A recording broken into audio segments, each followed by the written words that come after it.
menerima surat apapun. Kalau dari pihak Kejati kan Ya, bilang katanya surat saya belum menerima surat. Guys, kasihan Nick Mir ya. Udah denger belum? Katanya Nick Mir ini menjelang hari kebebasannya malah P21. Yang bikin gue aneh lagi, Bang Fahmi selaku kuasa hukumnya kok belum mendapatkan berkas P21 ini. Lalu menurut gue pribadi nih ya, pertanyaan gue, katanya kan slogan Polri itu adalah Polri presisi. Salah satu presisinya itu artinya adalah responsibilitas dan transparansi. Nah, lalu di mana letak transparansinya sampai sudah terjadi P21, tapi PH-nya Nick Mir kok belum mendapatkan berkas P21? Ini kesannya itu seperti dipaksakan sekali. Ya, wajar kalau buat gue pribadi wajar. Kalaupun seorang Nick itu sakit, karena apa? Dia stres. Ya, dia stres, dia tidak merasa melakukan itu semua. Lalu juga terjadinya wan prestasi, Nick pun juga menggugat balik RG, tapi malah P21. Bahkan berkas P21-nya pun tidak transparansi, berikan dulu ke pihak pengacaranya Nick Mir. Ini kan aneh luar biasa ya. Tapi guys jangan takut. Gue percaya nih ya, justru P21 ini malah bagus loh buat gue pribadi. Kenapa? Justru nanti di persidangan dengan melawan RG ini, persidangan, Nick Mir justru akan bongkar semuanya bisa-bisan. Ya, daripada sekarang Nick Mir bebas, lalu seolah-olah apa yang terjadi di dalamnya kita nggak tahu. Tapi melalui pengadilan ini kita semakin tahu apa yang sebenarnya terjadi ini, ya. Dan letak kesalahan itu di mana sampai Nick Mir itu sampai kok dipersangkakan status sebagai tahanan sampai ditahan kayak gitu. Lama pula. Dan ini menurut gue pribadi kasus paling aneh buat gue pribadi di Konoha ini. Sampai P21 aja berapa kali perpanjang penahanan dan baru keluar P21 nyerang P21 itu di hari-hari menjelang Nick Mir ini bebas. Gue pikir ya, gue pernah mengalami permasalahan seperti ini sampai timbul SP3 saat gue melaporkan seseorang. Ya, gue pikir ini hanya menimpa buat orang-orang kayak kita doang nih, ya rakyat jelata lah istilahnya. Tapi ini pun juga terjadi pada Nick Mir. Ya, ini gue tanda tanya juga nih. Sebenarnya ada apa dengan Polri ini? Dan benar-benar kelihatan banget ini ada yang ditutupi dan seolah-olah dipaksakan. Ya, seolah-olah dipaksakan. Tapi kalau gue berpikir positifnya, ini bagus loh sebenarnya. Justru melalui persidangan ini kan itu pasti akan sidangnya terbuka ya. Masyarakat bisa lihat, bisa datang, bisa mengawal kasus ini semua.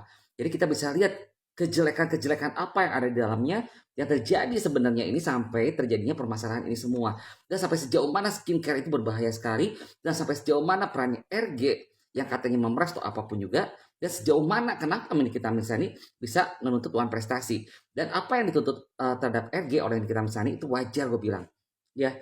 Selama dia di dalam tahanan itu tuh dia udah harusnya menghasilkan omset tuh lebih gede lagi dari 100M.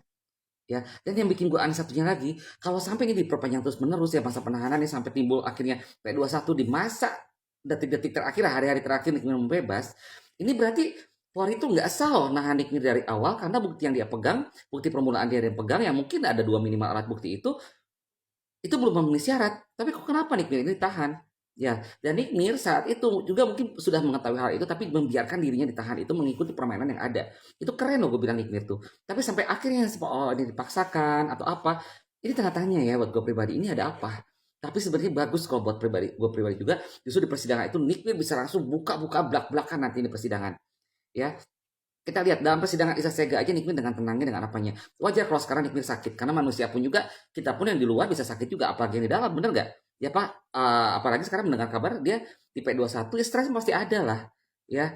Cuman aduh buat Nick Mir sabar ya Loli doain terus ibu lu dan kita semua masyarakat Indonesia doain terus buat Nick Mir. Semoga yang benar adalah benar, yang salah adalah salah ya seperti itu. Gue pikir apa yang dilakukan Nick Mir selama ini itu tidak salah gue pikir ya. Apalagi yang gue dengar 3,4 yang sudah kembalikan, sisanya tinggal 16 juta. Dan sampai adanya Nick Mir itu menggugat RG balik mengenai kasus perdatanya. Kebayang nggak? Kalau dalam persidangan Nick Mir bebas, wah RG parah nih. Parah bener kata Doktif. Oh ngeri nih istilahnya kayak gitu. Ya, jadi aduh ini ada apa sebenarnya ya. Tapi sebenarnya kalau dipikir-pikir memang bagus karena masyarakat kan selama ini nggak tahu di permasalahan yang terjadi apa. Melalui persidangan yang ada, masyarakat menjadi tahu apa yang sebenarnya terjadi ini. Dan gue yakin Nick Mir akan bebas. Waktu dengan dia melawan dengan Dito Mahendro pun seperti itu kan. Dia pertama ditahan, nangis, stres apa, tapi saat persidangan dia bebas. Demikian Dito atau siapa gue lupa ya, sorry.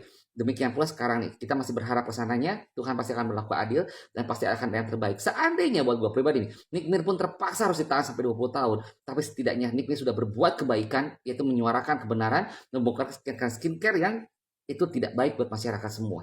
Apapun yang terjadi nanti ke depannya, tetap buat gue pribadi, Nick Mir sudah berlaku baik terhadap masyarakat semua. Dan kalian semua juga jangan kecewa seandainya Nick Mir itu divonis atau apapun juga, tetap kita harus bersyukur kita punya seorang Nick Mir di Indonesia ini. Karena tanpa Nick Mir, tanpa Doktif dan tanpa yang lainnya juga, kita nggak akan tahu nih produk yang kita pakai itu adalah berbahaya atau enggak, benar nggak? Yang mungkin akan berdampak sampai ke anak cucu kita semua ke depannya. Oke, jadi gue pikir doakan buat Ignir. Gue berharap nanti persidangan gue juga bisa datang ke sana, ke persidangannya langsung. Pasti gue yakin penuh, tapi nanti gue coba ke sana lah. Ya, oke?